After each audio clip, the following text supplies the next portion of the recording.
अस्सलाम वालेकुम व्यूअर्स। वालिदैन से मेरा एक सवाल है कि क्या आप अपने बच्चे पे भरोसा करते हैं? जी हाँ, क्योंकि हर वालिदैन जो है वो अपने बच्चे पे भरोसा करते हैं। लेकिन आज का सवाल सिर्फ भरोसा करना नहीं है, क्या आप अपने बच्चों की निगरानी भी करते हैं?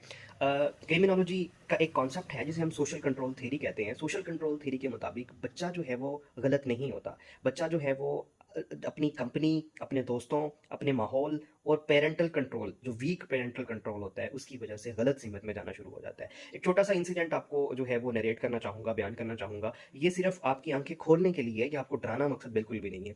एक रियल लाइफ इंसिडेंट है। उसमें होता क्या है कि एक बच्ची अपनी वालदा को कहती है कि मैं अपनी दोस्त के यहाँ, जो कि हॉस्टल में रहती है और पास ही में उसका घर था, वहाँ से घर से वो उसके पास स्टे करने जाती है कि मैं ग्रुप स्टडी करूँगी या मैं वैसे उससे मिलने जा रही हूँ। ठीक है, तो वो बच्ची घर बता के आती है कि मैं अपने दोस्त के पास गई हूँ, और वो दोस्त जो कि उसको गलत काम में जो है वो असिस्ट करती है, और वो उस हॉस्टल पहुंचने के बाद उसको हॉस्टल में नहीं बल्कि किसी लड़के के साथ किसी दूसरी जगह भेज देती है। अब उस वालदा को तो ये पता है कि ये बच्ची जो है वो अपनी फलां दोस्त के पास हॉस्टल में मौजूद है। लेकिन अब बच्ची जो है वो हॉस्टल में नहीं बल्कि वो किसी और जगह पहुंच चुकी है, और वो किसी और गैर मर्द के साथ। ठीक है, अब यहाँ से सवाल पैदा होता है कि देखें, अगर उस बच्ची का कोई मर्डर हो जाए, ठीक है, वो ह्यूमन स्मगलिंग में इन्वॉल्व हो जाए, वो प्रोस्टिट्यूशन में इन्वॉल्व हो जाए, तो कौन रिस्पॉन्सिबल है?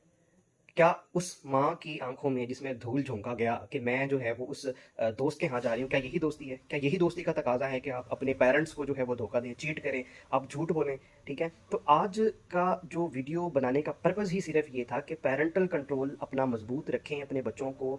वो किससे मिल रहे हैं, कितने टाइम के लिए मिल रहे हैं, उनके दोस्तों की खबर रखें, उनकी फैमिली तक की आपको खबर होनी चाहिए कि वो अगर आपको बता के जाते हैं तो आप राब्ते में रहें कि मेरा बच्चा या मेरी बच्ची जो है वो कहाँ पे मौजूद है। ठीक है, उनसे लाइव लोकेशन मंगवाएं, आपको पता चले कि बच्चा बैठा कहाँ पे है। ठीक है, इसके अलावा आप ये देखें कि अगर स्कूल यूनिवर्सिटी में जाते हैं तो मोड ऑफ ट्रांसपोर्टेशन कितनी बार चेंज हुआ, रास्ते में कहाँ पे उतरा है, क्यों उतरा, क्या वजह क्या बनी है।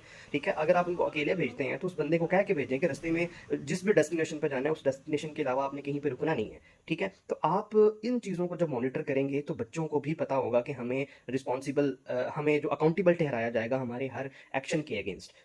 इसी चीज़ की कंटिन्यूशन में एक चीज़ और ऐड कर लें कि जब आपका बेटा या आपकी बेटी बाहर से जब आते हैं तो उनकी बॉडी लैंग्वेज चेक करें कि क्या उनकी बॉडी लैंग्वेज में चेंज आता है, उनके गेटअप में चेंज करें, उनकी जो उनकी पर्सनल बिलोंगिंग्स हैं, जो मोबाइल है या कुछ भी इस तरह की चीज़ें हैं जो कि आप अफोर्ड नहीं कर सकते और आपके बच्चों बच्चों के पास वो मौजूद हैं, तो आपका सवाल होना चाहिए कि ये कहाँ से आई हैं, हम तो ये अफोर्ड ही नहीं कर सकते, तो आपने किस ज़रिए से इसको जो है वो अचीव किया है। इस तरह की जब आप क्वेश्चनिंग करेंगे तो बच्चों को जब आप अकाउंटेबल ठहराएंगे तो वो किसी भी गलत स्टेप को लेने से पहले जो है वो सोचेंगे, हज़ार बार सोचेंगे, और आपको और आपको अपने बच्चों की वजह से परेशान नहीं होना पड़ेगा, आपको किसी शर्मिंदगी का सामना नहीं करना पड़ेगा। ये बातें थोड़ी तलख ज़रूर है, लेकिन ये मुआशरे की रियलिटी बन गई हुई है। अगर आज हम